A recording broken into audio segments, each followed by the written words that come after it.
Adikku tegukan bilang konten penimbalan yang sama jauh bingung ayam karame kok bilang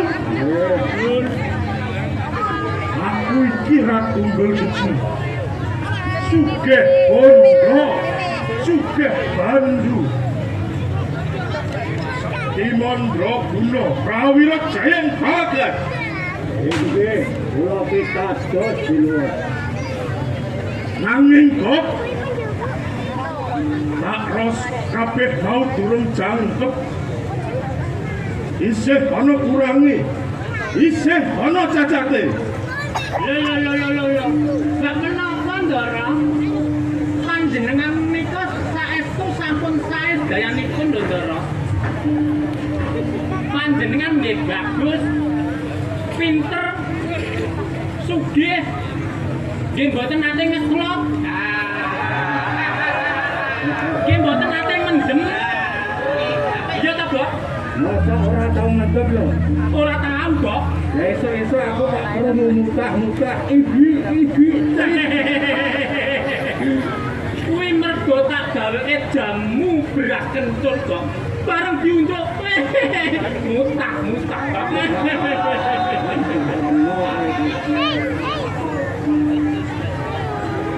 mangerti yo kurangku wiwit dina iki aku durung duweni garwa prameswari tandhaku sing semelake tak diopo ora ana bukti yen kabeh mau aku durung duweni bojo lajeng kersanipun pripun Ndara kok dalam rina pantaraning wengi kang tansah gumono mosik ana deleng ing atiku bawang mono netra kasulistianing warna ayune ngumpuli widodari darat sintene niku Bos ora liya kejaba putri Boncala Kusumayu Dewi Sri Kandi kanthi wiwit dina iki tansah ngorak-ngarik atiku kok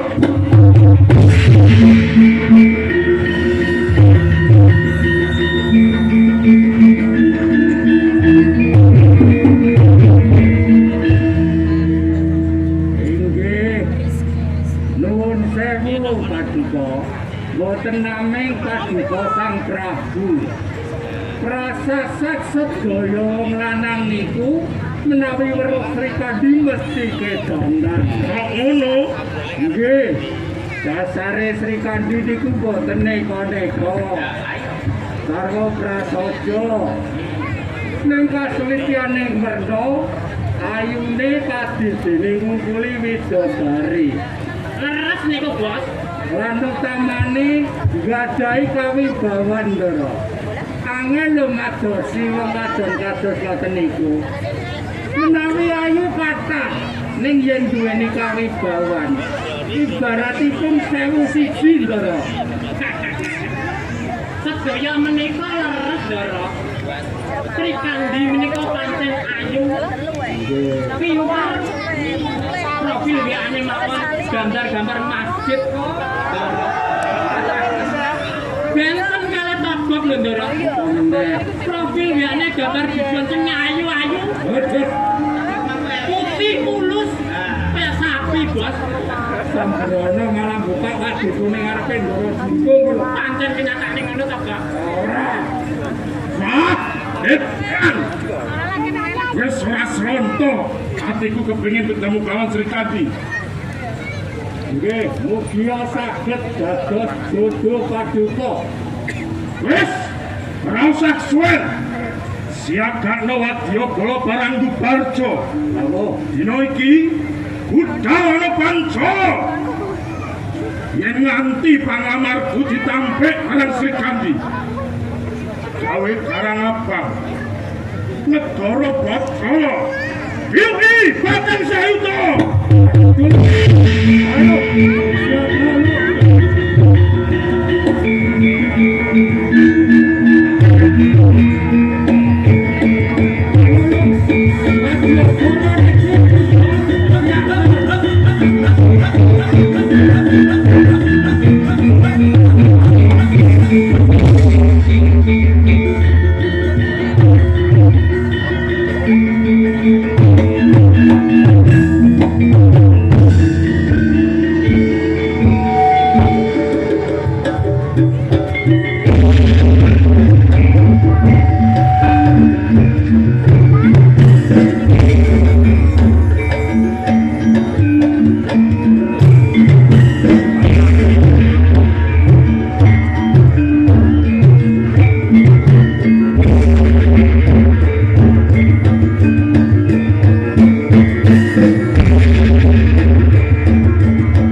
Iya dong. Ngabektimu tak tompo. Pangesunipun bapa Tampanono. Seneng ra lihat gawe. Nggih Kanjeng Rama. Seneng ora seneng. Kula saged jimat parimpek. Oh, Terus dados kakek ing manah kula. apa? Awit Kanjeng Rama yang sinami. Wayang wae. Wonten ing dados punapa Kanjeng Rama? Iya dong Cahayu. Sejatine pun bapa kangen karo sliramu. Bapa kepengin sepejago lawan sliramu. Ewoyo anggone bapa Arkondo. Rono saka panyawanipun bapa Nadyan Srikandi wis nganjing dewasa nanging nyatane Srikandi durung bangun srawung lawan sipate priya. Separa saya sengkut anggon memuji kaweruh luwe-luwe gak olakan raga kabeh kuwi mau gawe bobo asinipun bobo. Kula kenging panuwun Kanjeng Rama. Orang mlaku ya, Pak. Nanging yen pun bobo bisa matur nini elinga jeneng sira kuwi sipate wanita kang wis nganjing dewasa. Salah sawijining kewajiban wong wadon yen wis nganjing dewasa ora liya yo bebel-bebelan jatuh promo. Nyuwun pangapunten Kanjeng Rama. Wekdal semangke kula dereng piyatosaken sapunika. Kula saking menangi kawula. Yang pertama kula diperjuangke para wanita di Pancala. Supados boten dipun anggap sisih. Kakek risan kapiramu rinangkul kinempit kempit kusangret nganding bawono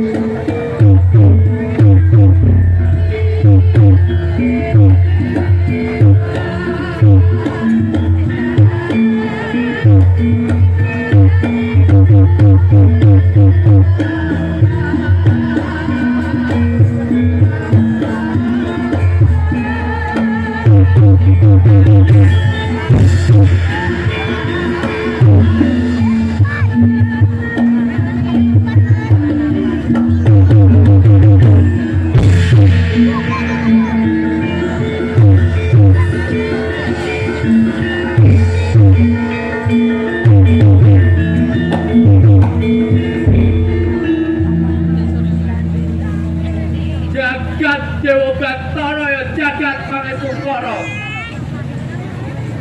Iki ana ratu kang sowan ana ing arsanipun. Jeneng sira kuwi sapa? Lan duwe sedya apa?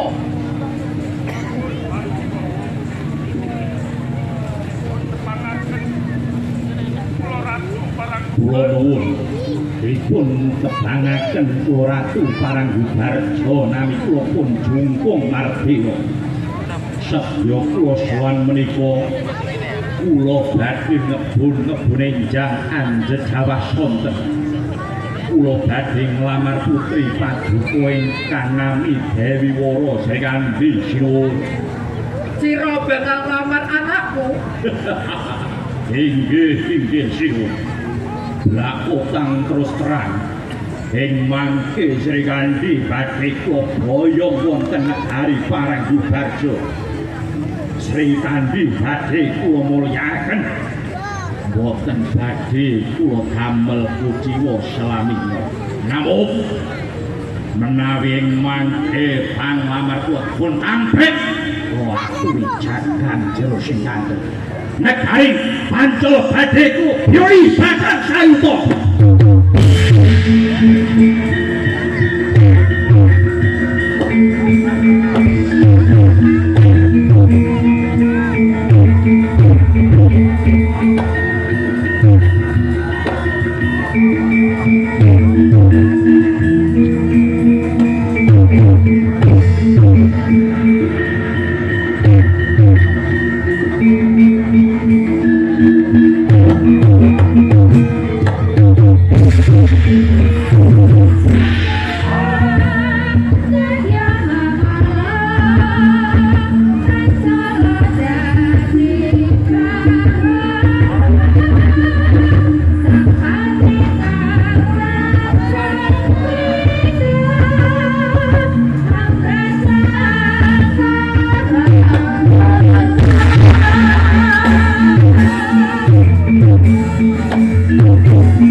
Yang ini yen wani karo Jungkong Margeo. Iki durung sepiro anggonku tumandang. Sri Kandi. Apa sliramu bisa tak eman?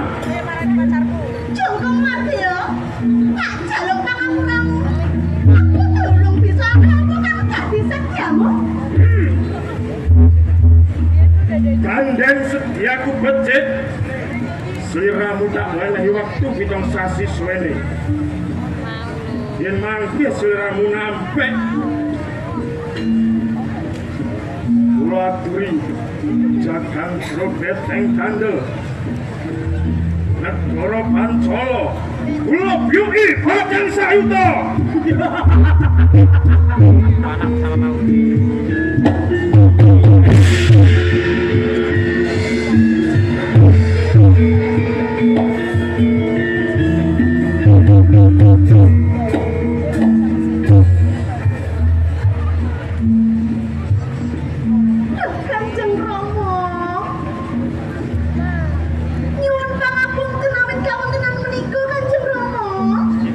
Iku dudu salahmu nduk. Pancen Jungkong Margeo kuwi atu tanpa artine ora becik. Duh Kanjeng Rama. Kawan-kawan tenan menika. Kula badhe nyuwun pangestu dhateng Kanjeng Rama. Langkung krentek setya kula anggen kula muji kangrup. Menawi sampun mantep, kula enggal-enggal wangsul dhateng Negeri Pancala lan nyuwèlakaken kawanan menika Kanjeng Rama. Yen kaya mengkono kuwi donga pangestuku banyu pilih marang sliramu Sri Kandi.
Pancala Sri Kandi kang sowan ana ing kasatriyan Madukara ana sedya apa Sri Kandi?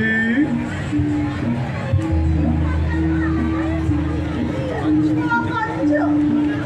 Anggen kula sowan menika kepengin wedi kala pritaning juret dhateng Raden Janaka. Hancur apa kang gawe gregeting atimu?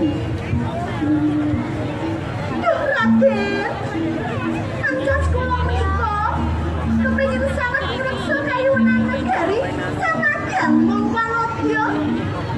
Nanging wekdal semangke Raden Jungkung Mardya badhe nglamar kula. Menawi lamaripun kula apik, negeri Pancala badhe dipun bedah Raden. Yen kaya mangkono madhep mantepa sesediamu sakanthi ana ing Taman Madukara jeneng sira bakal tak ulang olah pritaning jurit.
Kono karek nabuh. Kono bagi ora sisan sak siji disetel kabeh. Gosan kaya ngene. Ya wis tuwa digarap kaya ngene to Sing. Apa tuwa? Awake dhewe kok kaya. Wong nek wis tuwa wis dilungkas ditebasno. Lah aja ngono to Sing. Utawa nek wis tuwa iki dipangan codot. Nek kuwi kok dipangan codot. Uluk salam. Uluk salam sik. Wong teko ki wajibe uluk salam, Bor. Kok ngecipris. Iya. Salam wong semenake iki uluk salam sik. Aku sik yo. Tak nglandung gambekan. Senengamu ngono kuwi. Assalamualaikum warahmatullahi wabarakatuh. Kandhane aku wis bedhek. Wong ki tergantung amal ibadahe, Mbor. Kok iso sih? Jajal nek sing nyopo Basir. Wong semene iki kudu jawab kabeh. Bakul pentol jawab, bakul telur gulung jawab. Ngono. Tekan sipir penjara melu krungu jawab. Percaya apa ora? Ora percaya. Kulo dadi rakutane. Iya, sing dadi bukti lan kasunyatane. Oke, delok. Assalamualaikum warahmatullahi wabarakatuh.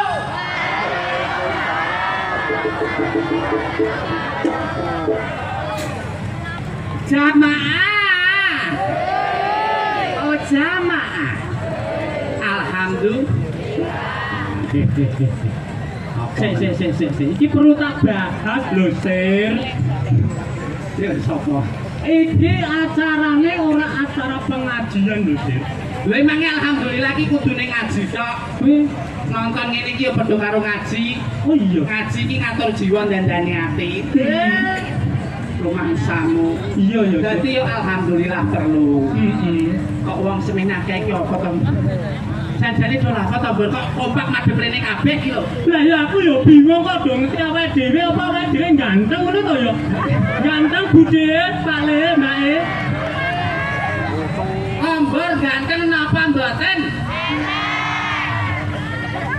Krungu dhewe ta kowe. Ambor ganteng napa mboten? Ele. Basir ganteng napa ganteng? Ganteng apa ganteng? Ganteng aja. Sugeng tetep pangan kula Basir. Kan kula Kombor disingkat Baskom.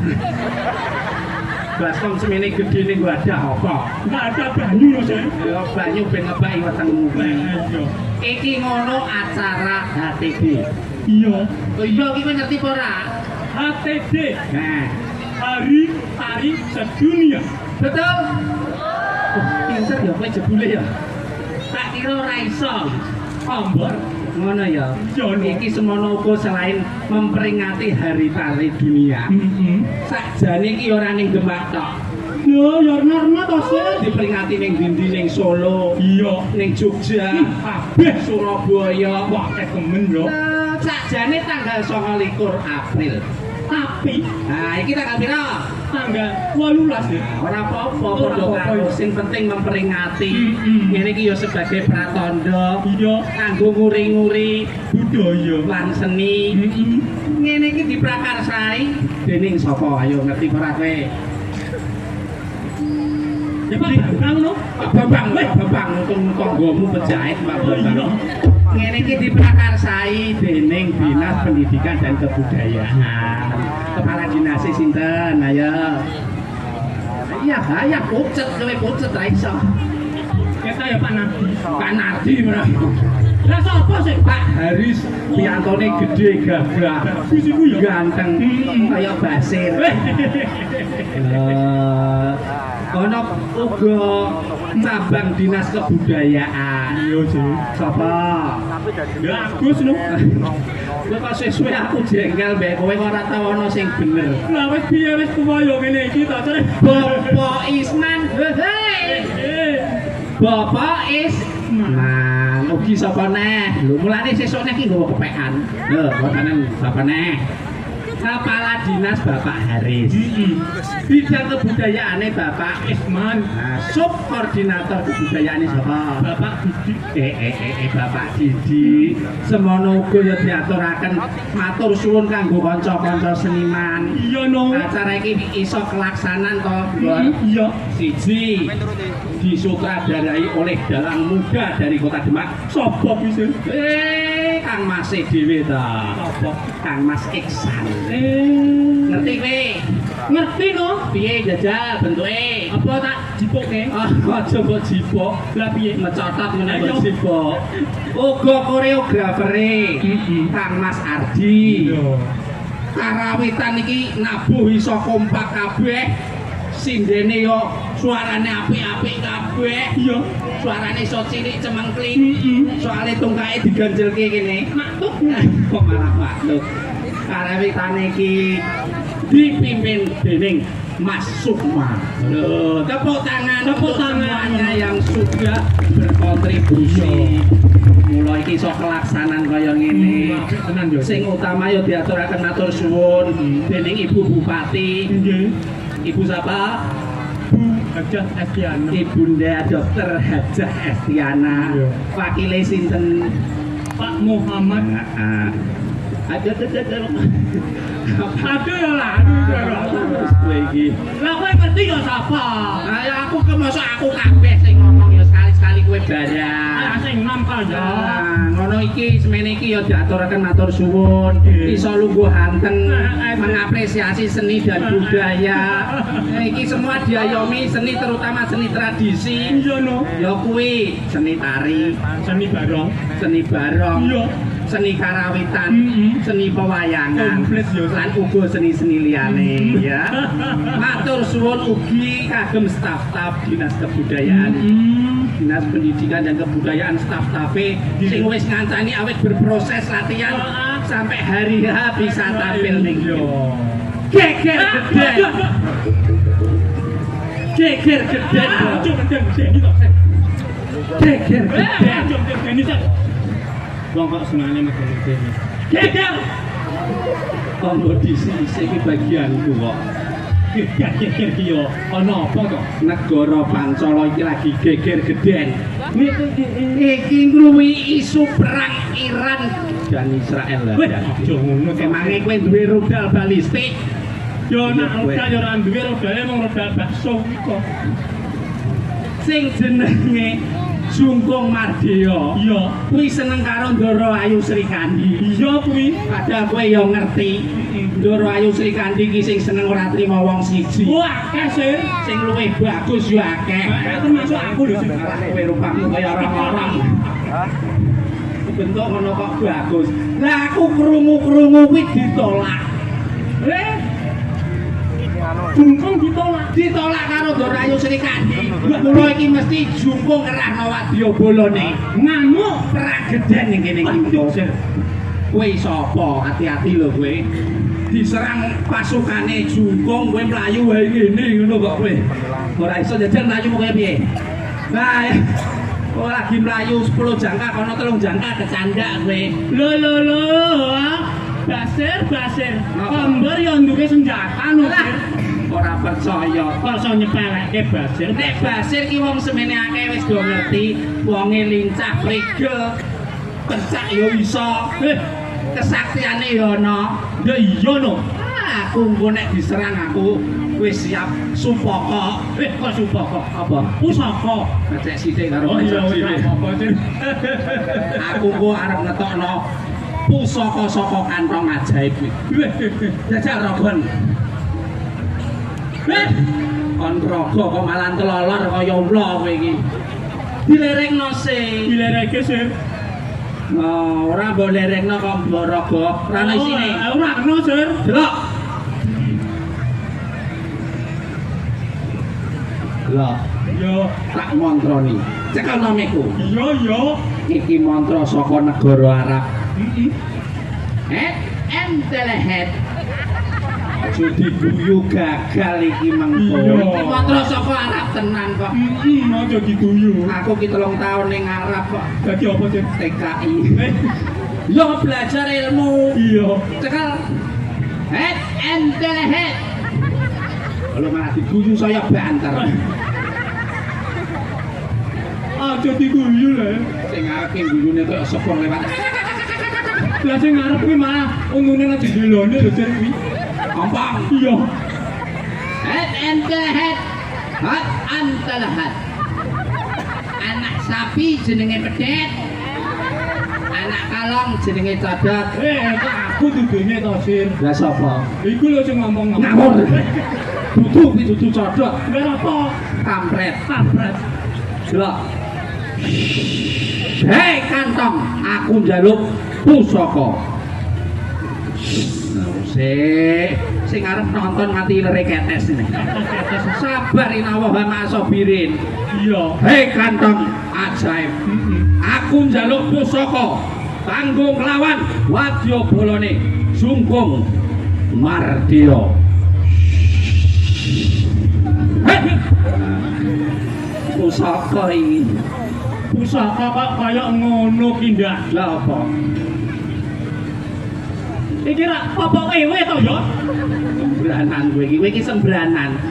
Wong kasektian kaya ngene kok mbok arani popok wewe iki piye? Iki pusaka. Pusaka kok kaya ngono to Sir?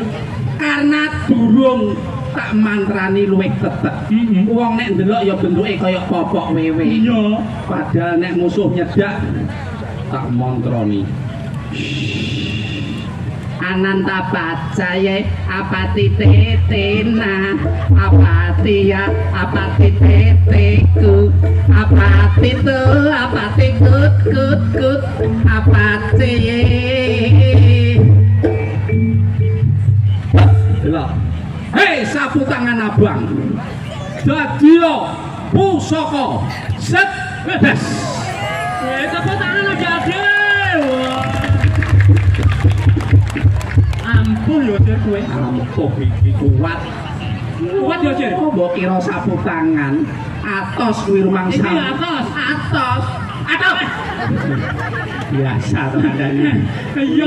kulino Iya atas jebule Sir. atos tutukno kulino kowe iki jan Ini pusakamu. genep tanggapan ping 5 ya bundas kabeh siraku kowe saiki duwe kesaktian apa Lho nek aku duwe no Sir. sapa sing setuju kompor dudono kasetyane ngacung siji loro telu papat lima enam 4.000 pasang penonton 4.000 pasang penonton. Nah.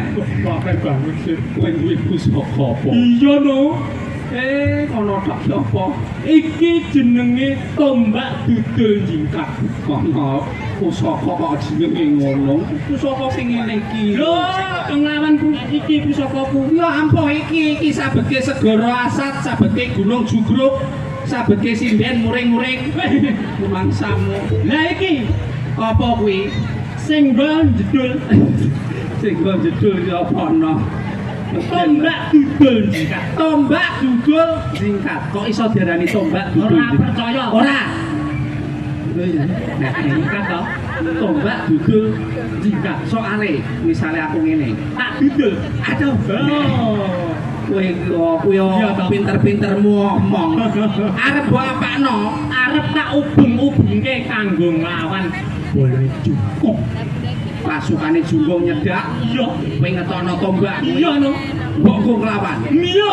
jajal tak pengen roh terampil pora Lho tampil no. jajal tak pengen roh Tapi ya dikek musik sik no. kayak lagu Iya no. tenang jojing paradise siap kasih lagu masih paradise yo siap bor montroni bor ya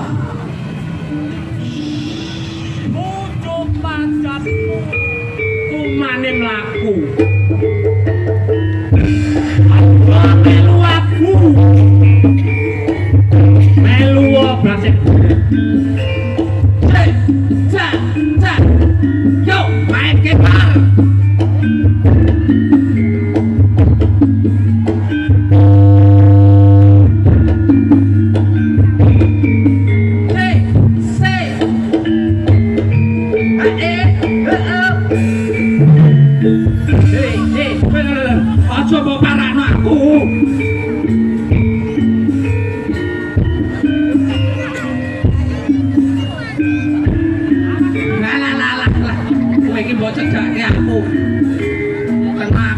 ambiar iki kok. Hei, yo. Hei. Yo.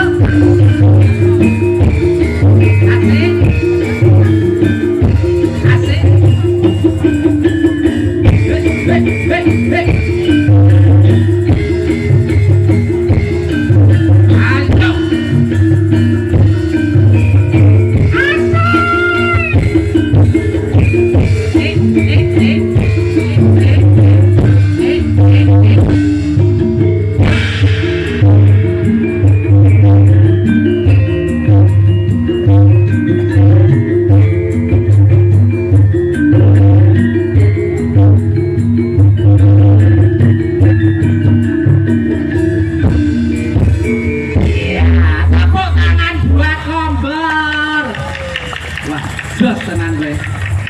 Ambor mesti wadya bolone jungkung do mlayu iki kok. Sono sir. Tapi ketoke nek pusakamu kuwi tok kurang mantep, Bor. Tambahi meneh sir. Tambahi dipuk kok kene. Oh iya. Cekono. Iya sir. Ora sini ora ya? Tilik isih sir. Ora ana, kosong. Kosong. Kowe saiki madhep mantep kepengin pusaka sing kaya piye merem. Iya sir. Bayangno pusakane. Iya. Muni. Hei kantong, aku njaluk pusaka. Aku njaluk pusaka. Sing tak pingini. Nah, lebokno tanganmu. Iki lho melek. Oh, iki bolongane ning kene. Langsung lebok. Lebokno entukmu apa kuwi sing mbok pingini. Oh iya. Tak lebokne ya. Ya, jipuk mesti ning jero biasane gitu. Ora ana papane gede-gede. Sik aku yo dilek jan-jan ana apa-apane lho ya. Mau ya wis. Iki tanggung dhewe nek mau. Ya aja engko malah kalah wae. Ya iya, kowe mulane nek wis matek kaji iki ya langsung jupuk selak ilang. Sep ngono ya. Lho, gimana? Oh iya, Sir. Bono. Matek kaji kowe kepengin pusaka sing kaya piye merem bayangno bentuke. Iya, Sir. Yo. Wis durung? Wis. Ayo, jipuken. Hei kantong, kombor njaluk pusaka. Weh ana pusaka kanggo nglawan jungkung. Oh, kurang ajar.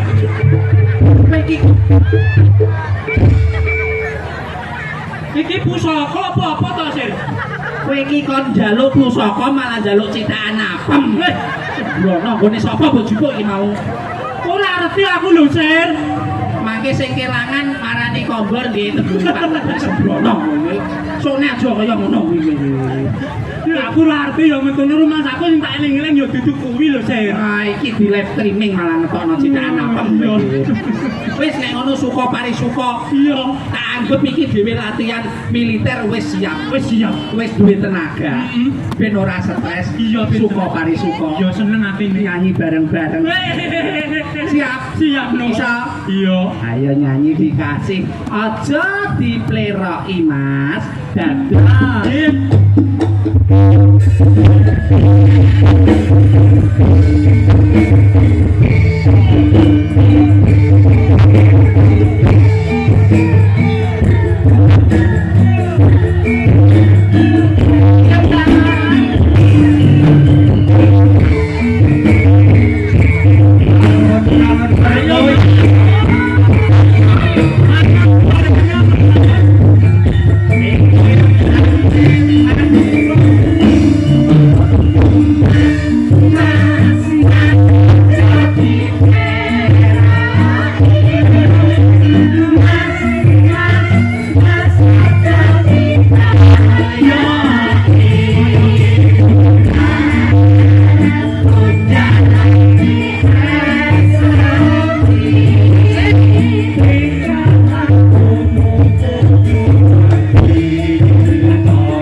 militer wis, suka parisuka wis, kurang lengkap nek dhewe ora memanggil Kang Mas dhewe sebagai sutradara supaya dhewe luwih ngerti. Iki kok ngangkat cerita iki maknane apa? Ngono ya, Sir. Jajal panggil ayo. Iya, tak panggile ya, Sir. Piye ngundangmu? Jajal ngundangmu piye? Osik, Sir. Malah rono iki. Malah nekut ke aku ki lha apa? Ayo jajal. Tak undange Nah, Mas Eksan. ayo mosok ngono tok sing apik to kaya MC. Jajal awakmu MC piye? Baik. Langsung saja kita panggilkan. Ini dia dalang muda dari kota Demak. Iya. Dengan senyumnya yang manis, senyum membawa borok. Borok ayo. Luka ki apa? Borok. Oh iya, borok. Langsung kita beri sambutan dan tepuk tangan yang meriah. Inilah Galang Eksan. Tepuk tangan Bapak Ibu. Monggo Kang Mas. Nah, iki.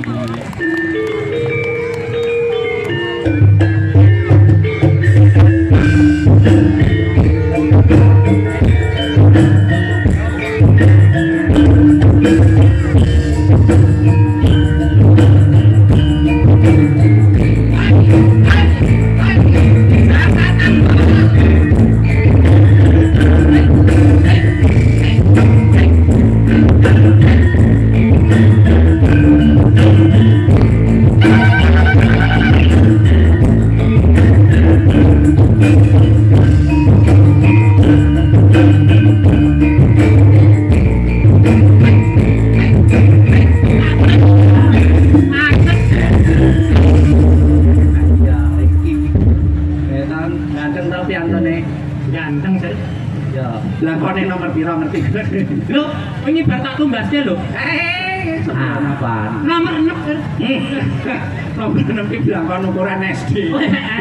Nggih, pripun Mas? Nggih. Mas apa ki asmane? Mas Dasir jenengan? Kombon. Oh, disingkat Baskom. Oh iya. Ya apik ngono ya. Iya. Atase dagelan dadaan ya iso der. Iya, pripun won dawuh menapa niki wau Mas. sampun diparingi sithik pembukaan. Heeh. Bahwa niki pagelaran niki disutradarai dening panjenengan. Wah. Mengangkat kisah Sri Kandi Krida. Nggih. Dhewe kan ya penasaran to ya. Lho iya no, Sir. Maknane apa iki kok Oh. ngangkat kisah Lha Sri nak Kandi Krida? ngeten. Nak diarani sutradara niku mboten. Lah pripun? Ya mung kula ki ya mung ini ya Mas tak cerita sedikit Nggih. Adanya pagelaran malam ini Sri Kandi Krida itu semua itu hasil dari pemikiran teman-teman kita. Oh, Nggih. Nggih kados kula ya sing gawe cerita konsep dari A sampai Z benang merahe. Oh ya dibantu juga dengan Mas Ardi, penari yang menjadi Jumbo Mardiono itu salah satu ketua Sanggar Sabta Krida Budaya dari Merana itu, dan juga Mbak Ninda dari Guntur ya Mbak. Waduh, saking Itu ya Guntur. guru SD Guntur mana Mbak? Banjarjo. Nah itu terus iki sing utama. Nggih. Sing noto iringan Nggih. itu adikku lanang Mas Sukma. Itu salah satu kompresor kita penata iringan.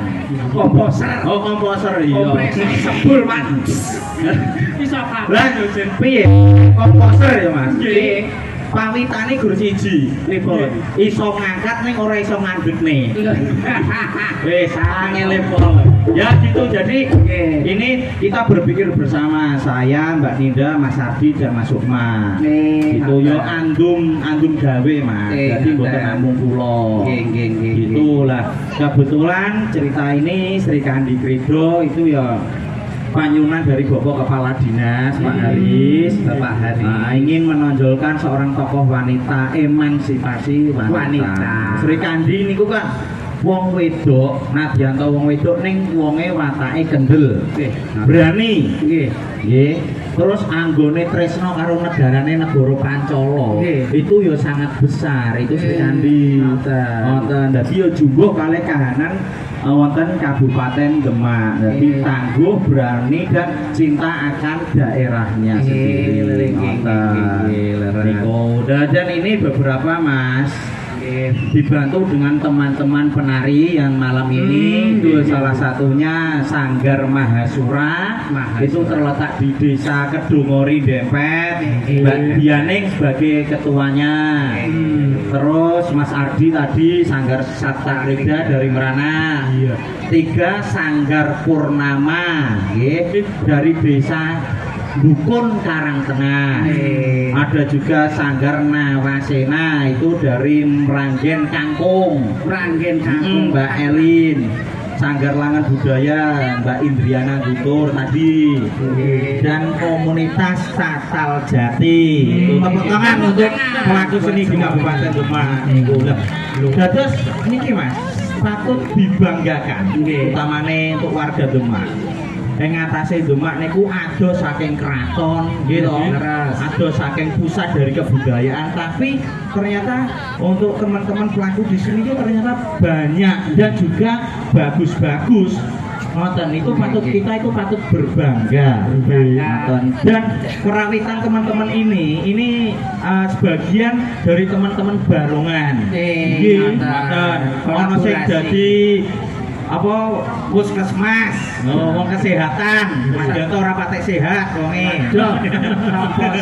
Sing dijajal sing kita. Iki sing bonak Fikri. Oh iya, kuwi ana sing nganu apa anake duwe dangdut. Itu sing nyaron. Mas Roland yang punya All New Metro Coy. Jadi tenan ini otodidak Mas.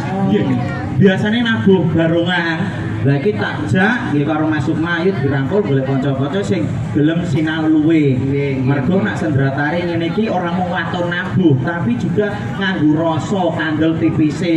Nabuh kecepatan ngoten niku. Nah, wis matur sembah nuwun kunjuk. Yang pertama Ibu Bupati adalah Bapak Wakil Bupati yang sampun mendukung setiap saat, Pak Sekda, Pak Di. Sampai niku ramu mboten nggih. Mboten.